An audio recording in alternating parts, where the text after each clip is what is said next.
Good morning, everybody. It is January. Jim. It is June. January. It's June 21st. I'm sorry. My mind is already wide awake and going out the door without me. Which I guess I'm getting that energy from a little bit of coffee, and it's been. We've had some weather come through, and I don't know how much electrical energy is going around through the air, but I can definitely tell you there is some kind of energy, whatnot, being produced by this weather, or at least within me because of this weather. So my mind is yeah, it's all over the place. Yeah, the plans were for today, when we talked last night, to come in here and finish up move the H cabinet out of the way and start going through all the stuff behind me. All the Harry Potter stuff, all the stuff that's just basically laying around. I have to get a box to get some of the breakable stuff that we found as we were going through our china and crystal and dinnerware and all that fun stuff. That Jan was like, "Oh, I don't want those no more." And I said, "Okay, let's go ahead and pack them up and put them in the giveaway." But because the fact that it's breakables, I gotta find a way to a box big enough to lay them in there and put paper towels or stuff that we're fabric of one form or another that we're planning on getting rid of in between the layers of breakable stuff, so we don't have to worry about too much. Don't have to worry about that too much.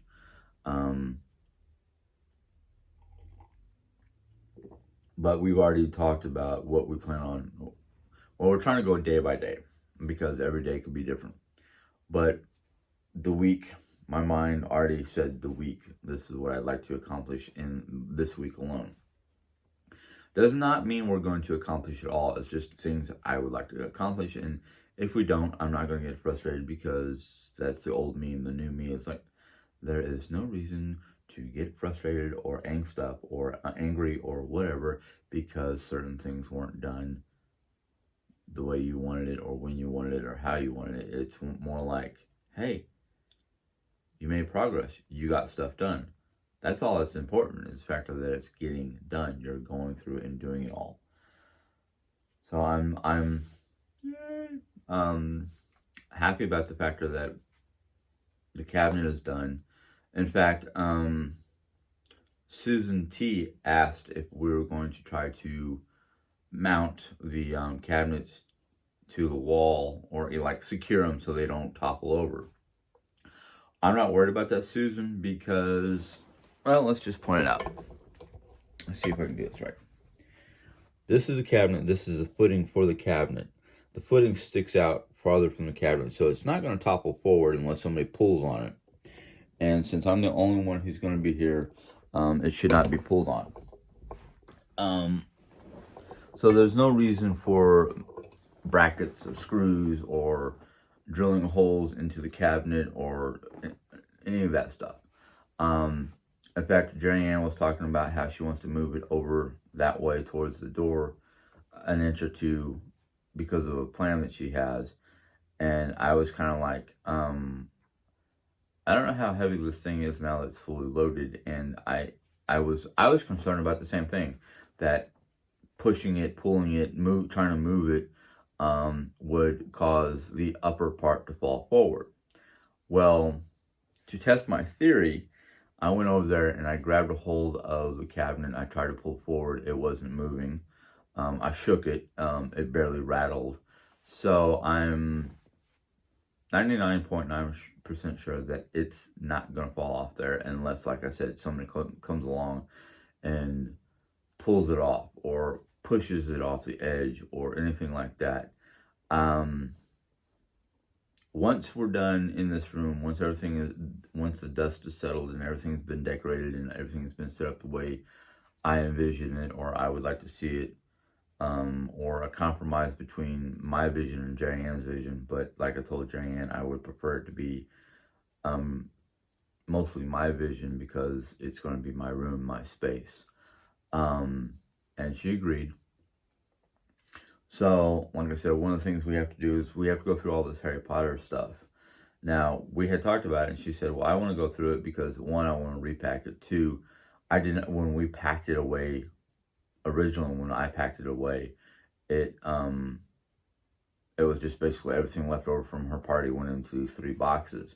So she wants to go through it with me, and we're going to go through and decide what we can use for decor, what we can use for, well, just pack it away for whatever reasons, and what we can get rid of. I know a lot of people are probably going to be like, just get rid of it all. No. One, like I said, there's stuff in there that I might want to use for decor. Two, it was Jerry Ann's 50th birthday, and that's what she wanted. So I don't want to get rid of it all. I can see getting rid of various things we'll never use again, or could not be gifted to somebody for their birthday or whatever. That's why my 50th, which is coming up this October, I don't want, not that I don't want a big party, but I don't want like a big party that's going to have a lot of leftover decor or little stuff that just aren't that important. What I'd really like to do for my 50th birthday, or the month of my birthday, and it does not have to be the whole month, but my birthday falls about the same time Oktoberfest of Germany ends. No, I can't afford to go to Germany for Oktoberfest. I would love to, but I do want to.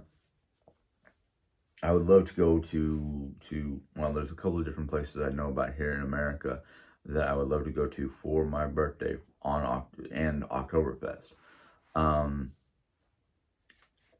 In Illinois, unless I go all the way to New York to be closer to my in-laws for my 50th birthday, I want to go to medieval times. I know of several different states that have Renaissance fairs about the same time of my birthday. One of them is down in Texas. So I want to have a Renaissance Viking type motif for my birthday. So it's like I want to go. I have to check to see if Texas has a medieval times, but I would love to go to medieval times for dinner on my birthday. I would love to go to a Renaissance fair close to, if not on my birthday. I don't even know if my birthday falls on a weekend this year. I have to look that up. But I already know what I want for my birthday. I don't want a big, decorate half my house in the genre of my choosing.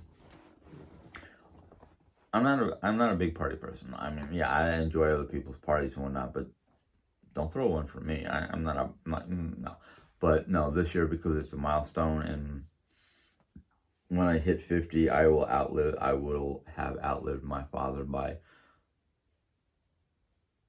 6 years. Yeah, he was 46 when he passed away. So,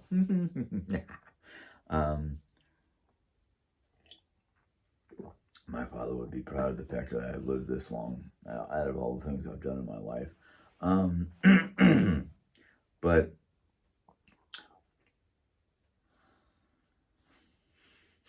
I literally want to go to like medieval times and have alcohol, not just soda or water. I mean, I want to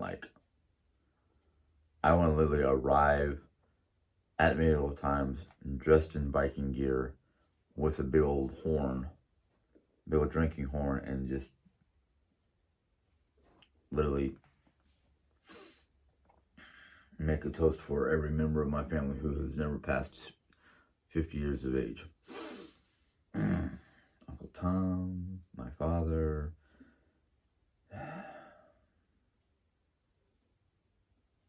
yeah. Let's just put it this way. If I were to do something like that, they would not be walking me out the door. They would be carrying me out the door. But that's, you know, that's schemes and dreams, and don't know if it's going to happen or not. But yeah, knowing my wife, she'll try to find a way to make it happen. Anywho,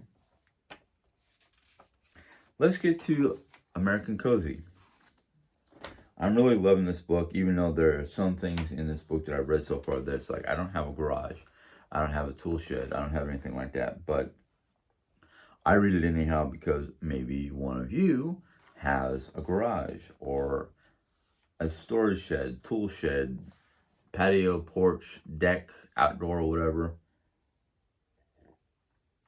She's giving tips. I almost said temps. She's giving tips on every aspect of your home to try to make it a little bit more cozified, hugified, hagified, however you want to put it. To make it more of a happy, clean, bright, cheerful, inviting type house, land, yard, whatever. Anyhow, today we are talking about, hold on.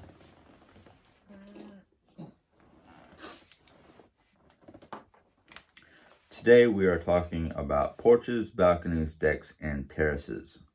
Now, every home has at least a porch, whether it's your front porch, your carport, your back porch. Some people who have two-story houses have balconies. Some people who have big pieces of land have giant decks that have outdoor kitchens and awnings and all that fun stuff.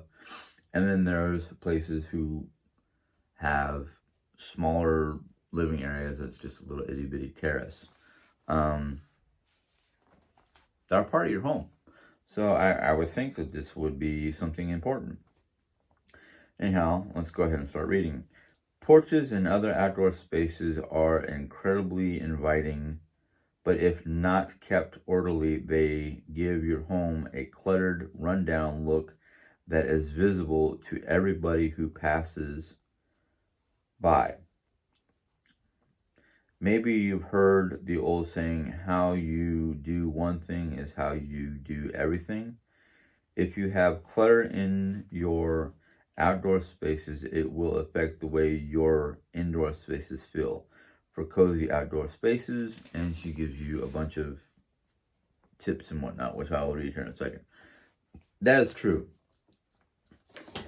Not only do I judge my own home and my own spaces a little harshly than I do everybody else's, but here in small town Rolla, we have several different areas of Rolla that you can tell the upper class, middle class, or lower class type people. I don't like doing that because it's a judgment thing. But when you're driving down your street or around your little area, your town, whatever. Now, if you live in a bigger city, it's kind of hard to see everybody because it's more spread out. But not only as somebody who drives around my town every so often just to, let off steam or whatnot, or cool down, or just to get away from my home, which is actually becoming harder and harder now that it's more cozy and comfortable and decluttered. I'm starting to love my home so much that it's like, oh man, I have to run to the store. I have to go get food. That kind of thing. Which is good because then it's not like, ugh, I went out now. I can't be in this. There's too much. No, it's too cluttered. That in effect of being a DoorDash driver, which is actually doing fairly decently. Not as good as I wanted to. I'm not working every day. I'm working maybe 2 or 3 days out of the week and only earning $30-$40 a day. But that's beside the point.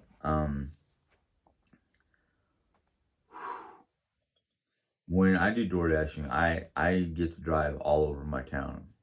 I get to drive across across 44 to the other side of town, where they've built up a lot of new apartment complexes and trying to attract more college students to live off campus, because campus doesn't have the college does not have a lot of dormitories because of the town grew up around the college, and the college had no way of spreading out dormitories. But I can literally go drive around, whether it's DoorDash or not, and see the differences in everybody's properties. And when you drive up to or drive by a house that has got clean lines, groomed landscaping, no toys, no stuff, just cluttering up the yard or whatnot, you sit there and go, oh wow, the inside of their house must be immaculate. And then you can drive by a house that has toys and yard stuff and just ungroomed, unmanicured lawn. You know, it looks like, literally, it either looks like the little old lady who could never, leave her home. You wonder, wow, I hate to see the inside of that house.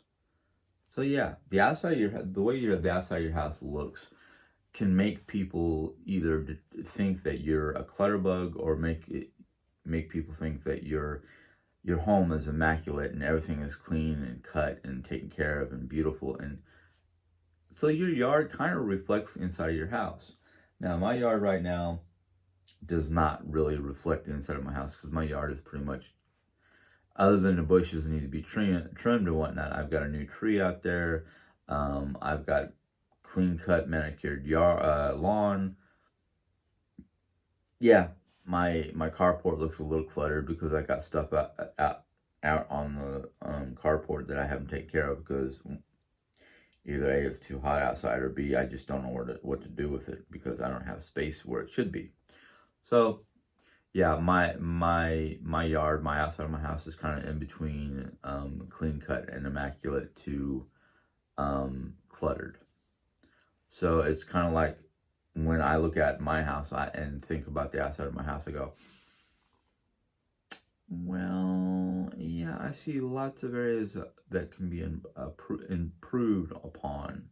Just like on the inside of my house, there's a lot of areas that are being being improved upon. So I'm hoping once I get the inside of my house done, I can go outside and start really getting out there and start doing all that fun stuff.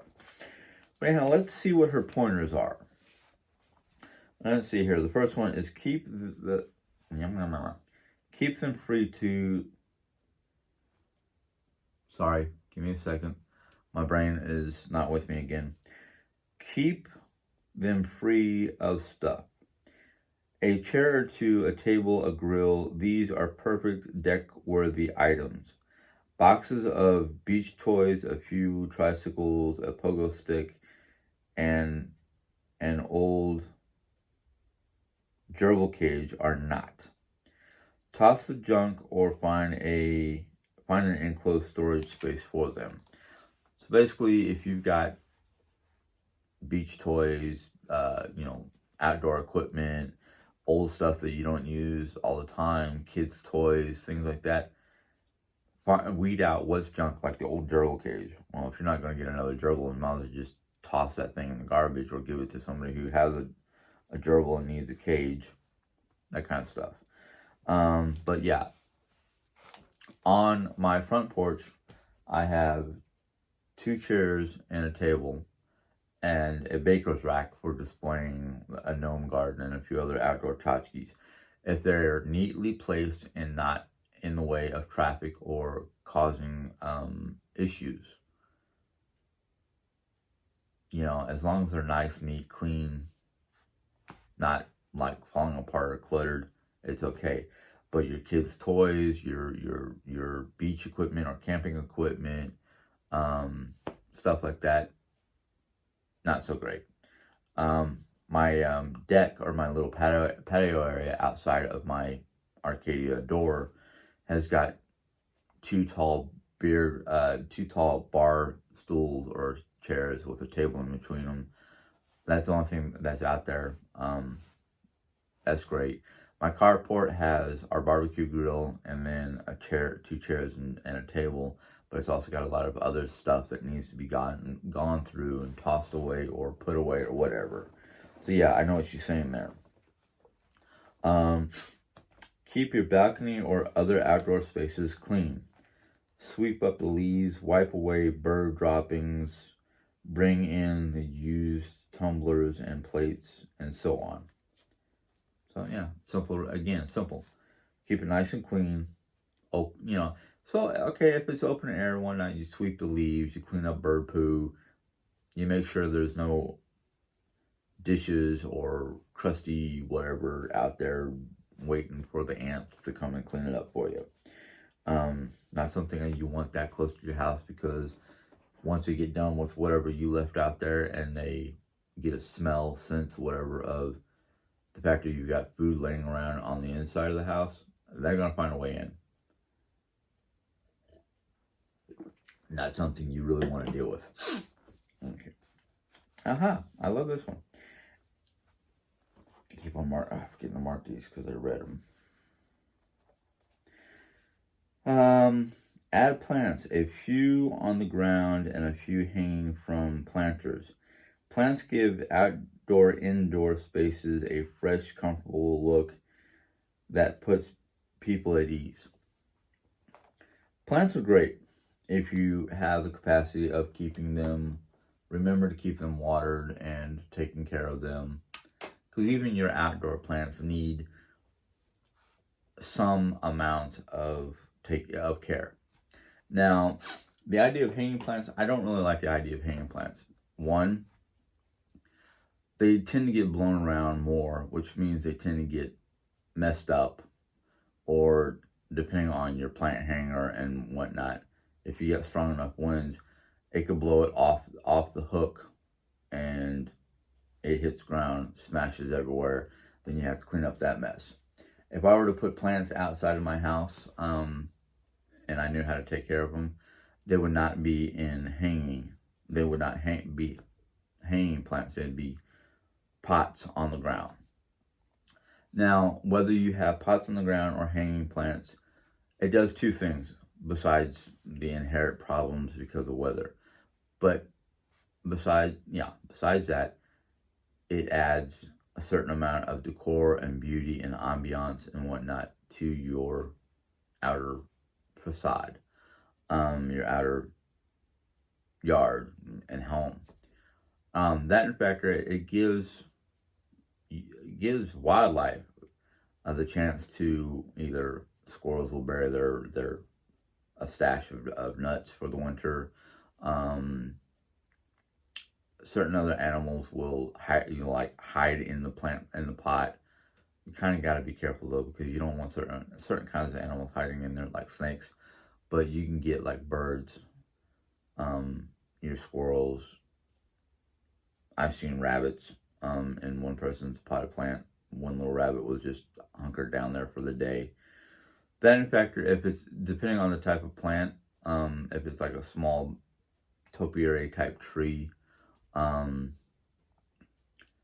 birds can go in there to hide from the weather.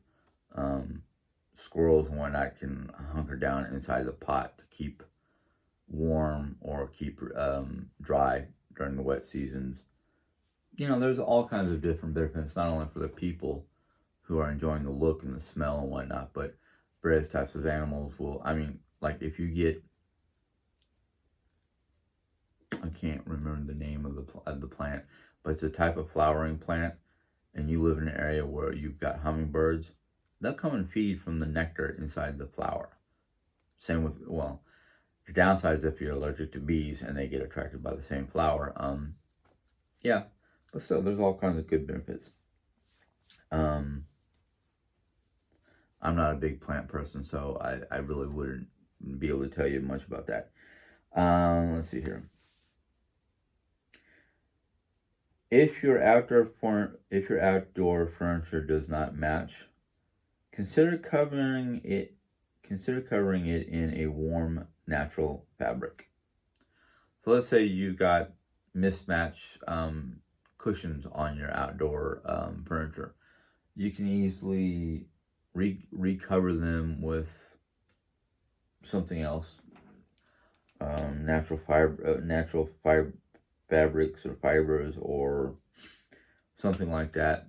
I will warn you though, When we first set up our house, we had two different type of pillows on a chair, or two different chairs, and I guess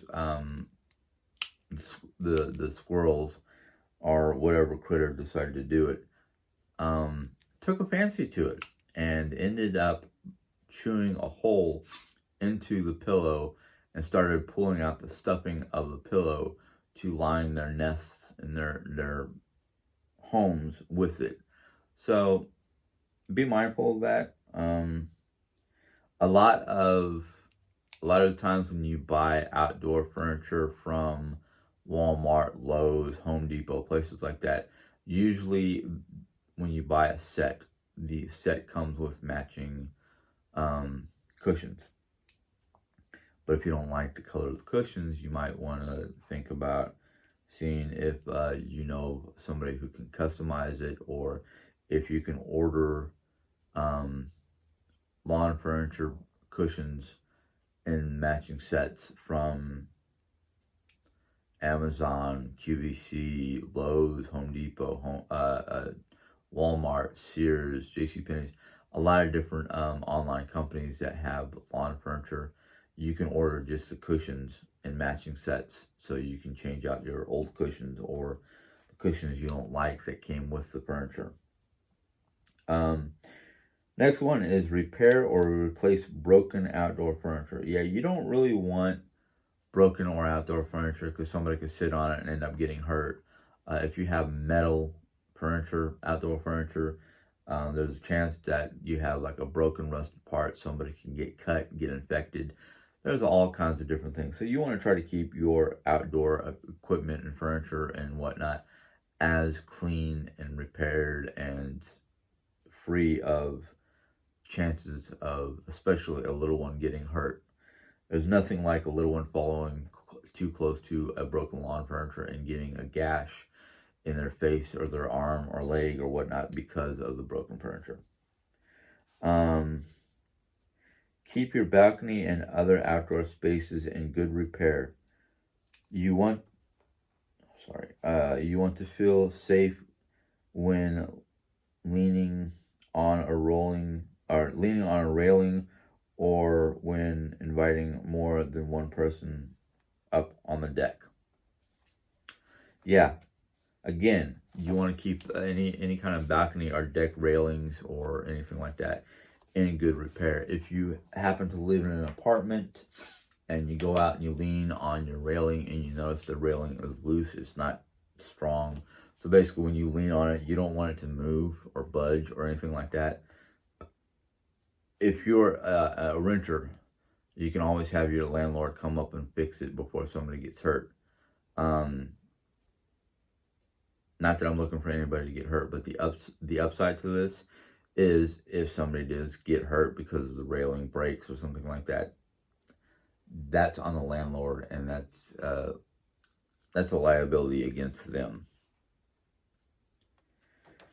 Next one, I'm gonna keep going for at least one more, or until a certain time on my timer. Next one is yards. Yards are part of your home, part of the look and appeal. It's basically the curb appeal of your home. Same with the decks, balconies, and all that stuff. That's curb appeal. But anyhow, she goes, one of the greatest joys of my childhood was playing with my neighborhood friends in one of our front or backyards. These private outdoor areas provide a safe, comfortable space to dream, explore, rest, roughhouse, or just sit quietly and watch passerbys. Most of the yards in my neighborhood were neat, tidy, and inviting. Some were lined with herbs or flowers, and some wore a single expansive lawn. Others featured trees or shrubbery. One even boasted a vegetable garden. If you are lucky enough to have a yard, here are some of the ways you can make it more inviting. Now, before I go to read the short tips, yards nowadays, are still the go-to place. Like, you got kids, it's summertime, it's nice outside, it's not muddy, it's not overheated, even over, depending on what you consider overheated, because when I grew up in Arkansas, even if it was 95 degrees outside, we were still outside playing. Um, Yards are a great place to send kids so they don't get in trouble. You can still keep an eye on them in case something does happen, things of that nature. So you want to try to keep your yard as clean and inviting as possible. Now, your front yard, everybody sees. If you have a house where the front yard is separated, your property is separated by, here's your front yard, here's your house, here's your backyard. The front yard is what everybody sees 9 times out of 10. So you want to try to keep that as clean as possible to make it inviting. The backyard is usually where you send your dog, your kids, and whatnot. So the backyard is going to have a variety of different possible issues that nobody sees, but still, even in your backyard, you want to try to keep as clean and tidy as possible, because how many people go out in their backyard and go, oh man, clean up dog poo, or the kids' toys are everywhere, and you just don't want to deal with it. But it in the back of your brain disturbs you because you know it's untidy. I don't know. That's just me. If I'm gonna keep my front yard tidy and the rest of my house tidy, I might as well keep my backyard tidy as well. But this is her pointers.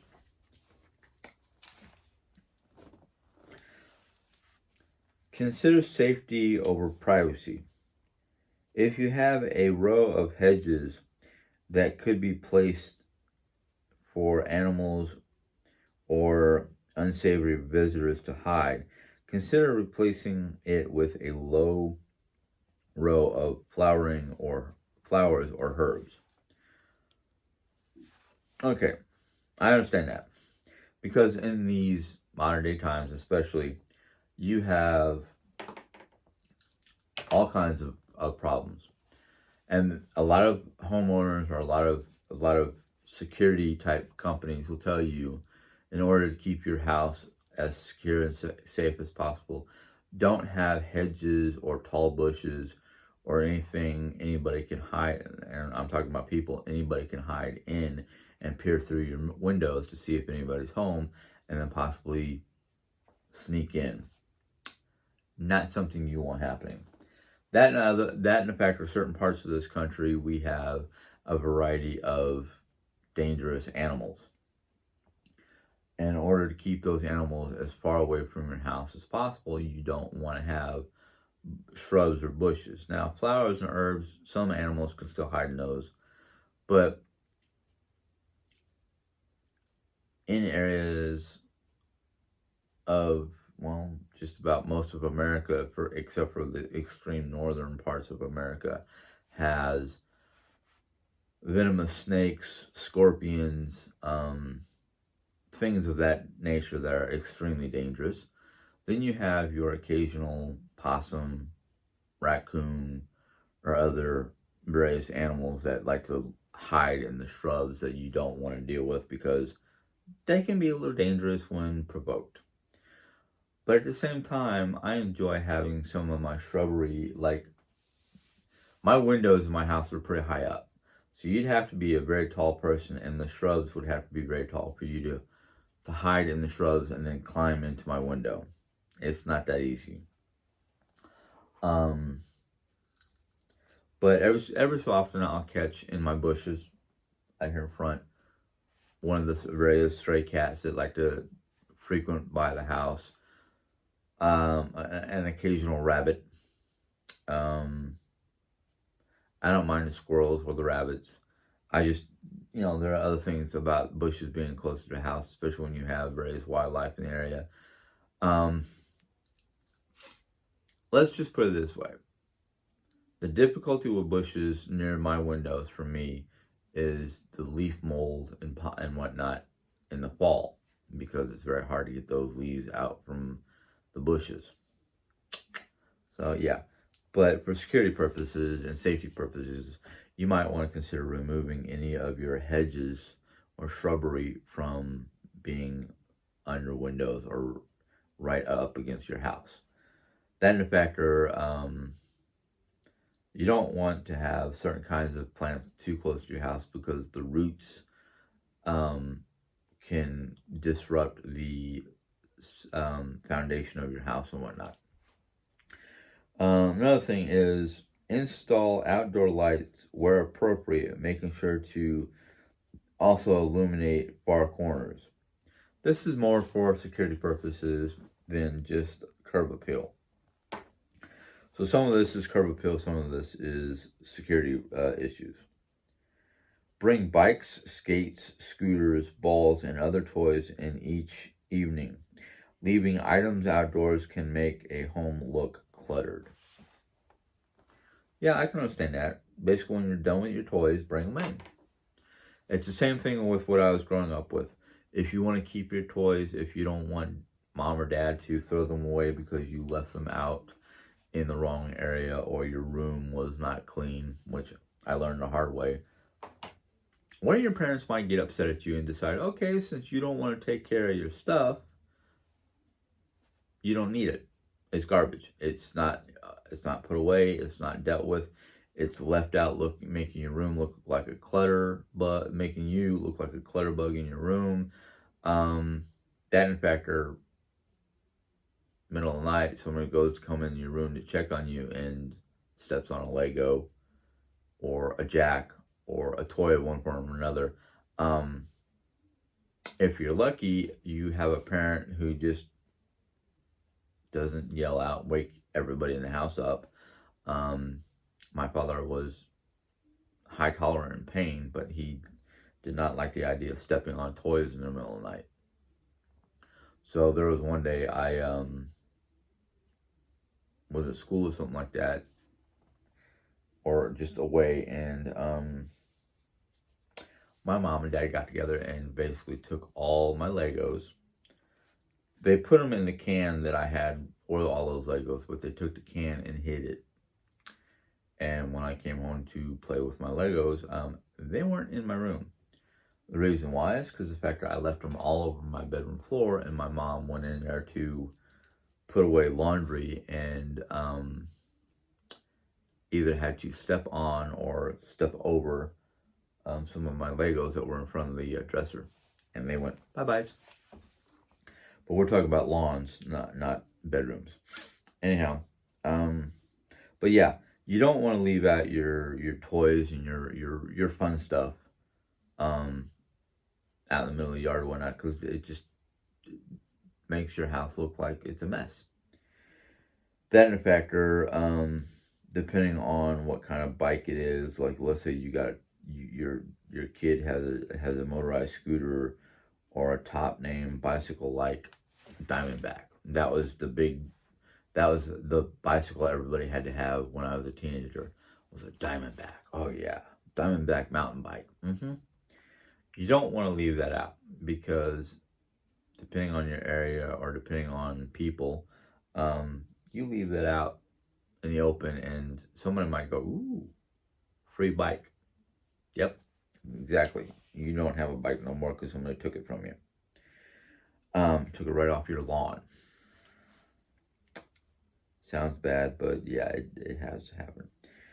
The last one here, she says, is remove dead and dying plants. In feng shui, these are said to bring bad luck. In the world of Hegi or Hugi, they are similar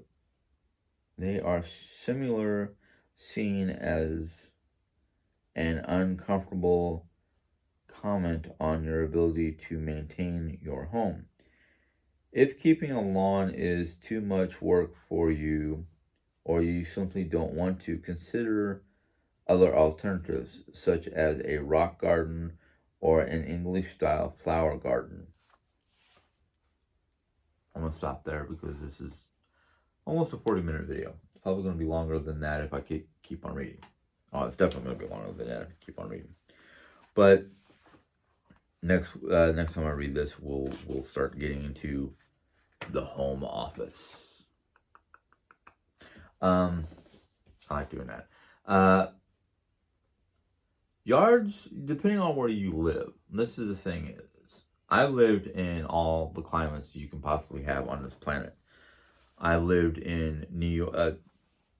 Yeah, here in America alone, I've lived in the deserts of Arizona, the Midwestern plains where we have tornadoes and floods and heavy rains, and then New York where they have heavy rains, strong gusting winds, and snow.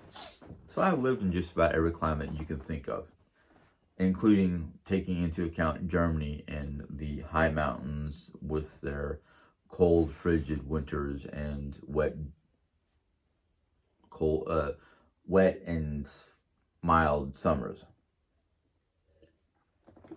I lived in temperatures ranging from minus 20 to, and that was New York and Germany, to extreme heat of the Arizona desert where it can be 125 in the shade.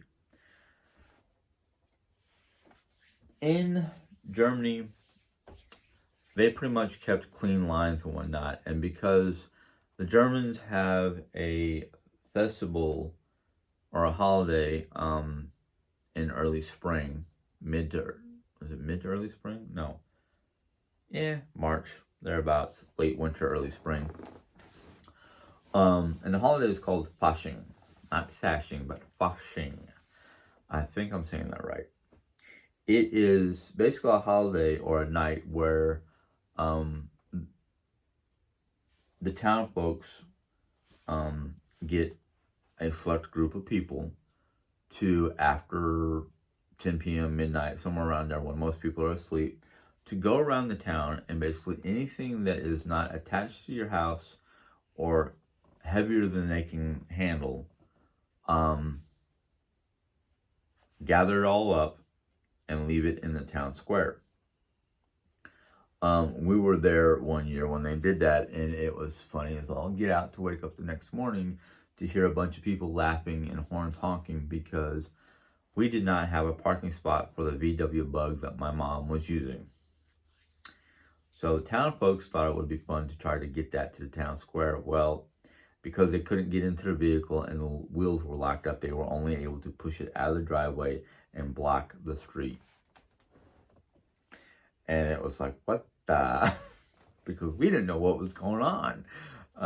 It wasn't told to us until after the fact that, yeah, you might want to find a way to keep that bug from getting moved.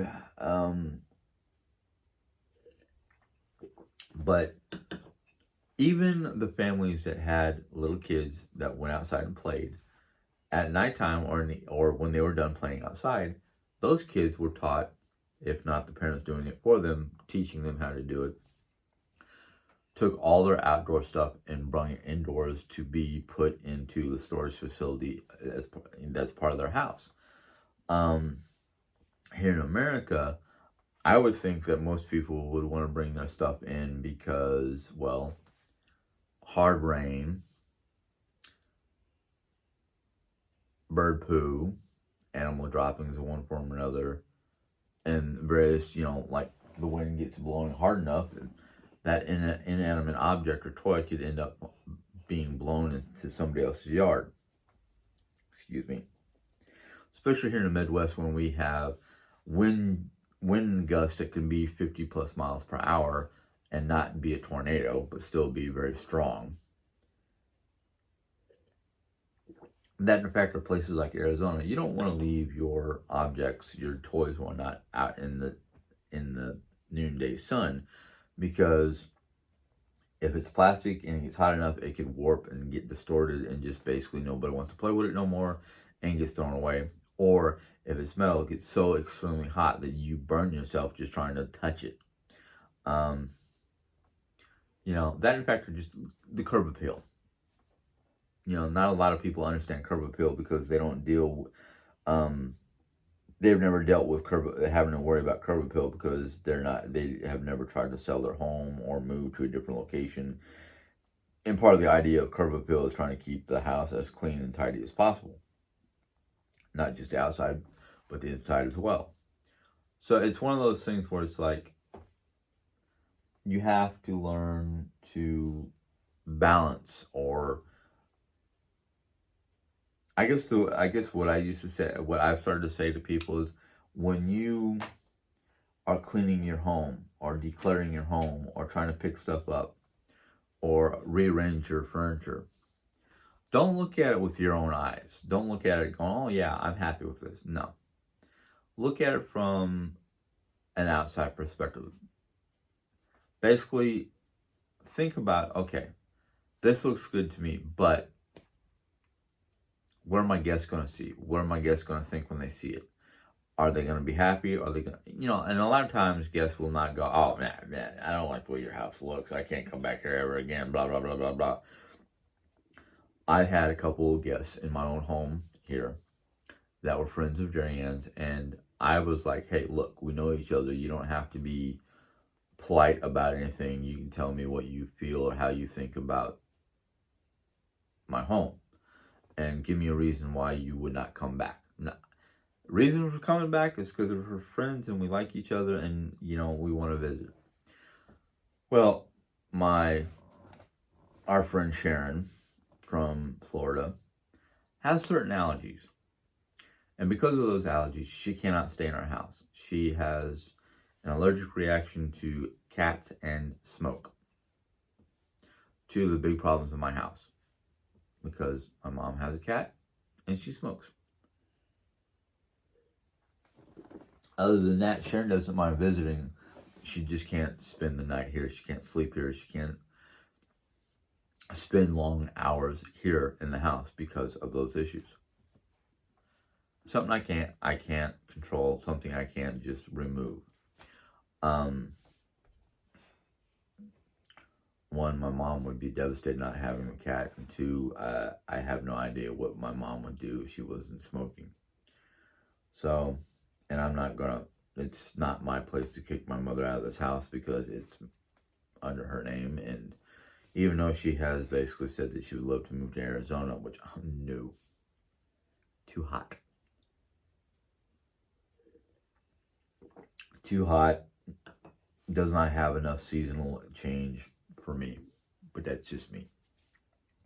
That in fact, she really, I'm not 100% sure she could afford to do that on her own anyhow, because not money-wise, just care-wise. But that's not here nor there. But yeah, I understand what you're saying about trying to keep your yard clean, trying to keep it safe for visitors, children, the whole 9 yards. If I had a deck or a bigger porch that I could clutter up easily, then I would be worried about it. But since we don't spend a lot of time outdoors right now, we've been so busy indoors that outdoors have been, let's go take a car ride just to get out of the house for a while. That's about the basics. Too humid. That's why I want to move closer to Minnesota or Colorado or Wyoming, because it doesn't get as humid. At least I don't know about Minnesota. I just know that Colorado and Wyoming, Wyoming, Montana area does not, it does have its humidity factor, but it's not so drastic, or that in effect of the mountain breezes are constant. You don't notice it. That factor normally it's cooler than here in the Midwest, but lately it's been as warm, if not warmer, than the Midwest, which is kind of like, what? We're at 91 and they're at almost 100. What's wrong with this picture? But yeah, if I lived in certain parts of this country, I would probably be covered decks or porches and whatnot, just for various reasons. That in fact, I would be a little bit more concerned about hedges being up against the house because of various kinds of critters. Last thing you want to do in mountain country especially is walk outdoors and find a large animal munching away on your hedges and end up damaging the house when the animal freaks out, or getting hurt by the animal when it freaks out. That in effect, I'd probably want to have fencing around my yard to keep certain kinds of animals out, like bear. Bears are about the only thing I'd be worried about in mountain country, in Wyoming and Montana, because they got big grizzly bears. And the last thing you want is to be stepping out of your house early in the morning or late in the evening time when they're more active, and running into one.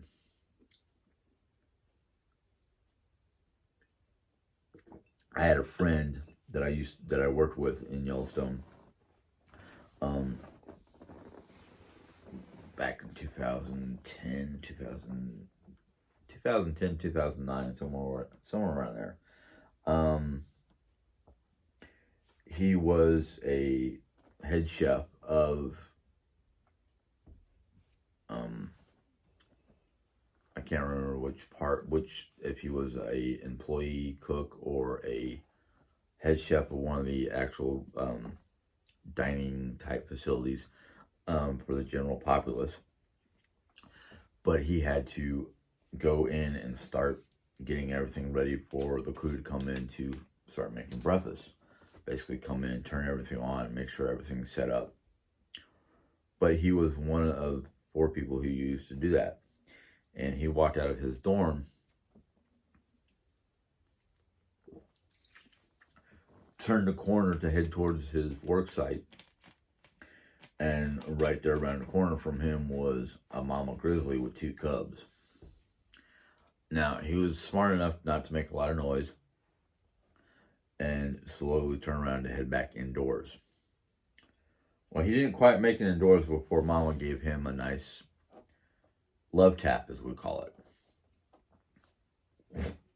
Big old paw across his butt cheek. 77 stitches and a ride to go home. Basically, they sent him home because of his injuries, because he was not going to be able to do his job properly. That's what we call a love tap, because there have been others who have gotten worse or mauled, not just a good swipe. But one of the things I learned from Yellowstone is you do not mess with a mama grizzly bear. Even if she just gives you a love tap, she will let you know you are not welcome around her cubs. And I don't want to deal with that. Because it's a nice battle scar and it'll have a nice story to it, even though it seems a little lame. But yeah. Anyhow, oh boy, this video is almost an hour long, and I'm sorry. So I'm gonna go ahead and sign out. If you enjoyed this little video, give it a thumbs up. If you have any questions or comments about the video and any of the information that I've spoken about or talked about, go ahead and put your question and comment in the box. Excuse me. Oh boy, all of a sudden I got the belches. If you're new to my channel and you choose to subscribe, you can hit the little subscription button and a little bell pop up. And once you click on that bell, YouTube will let you know when I put in my next video. And until next time, you guys have a good day. Enjoy. Bye.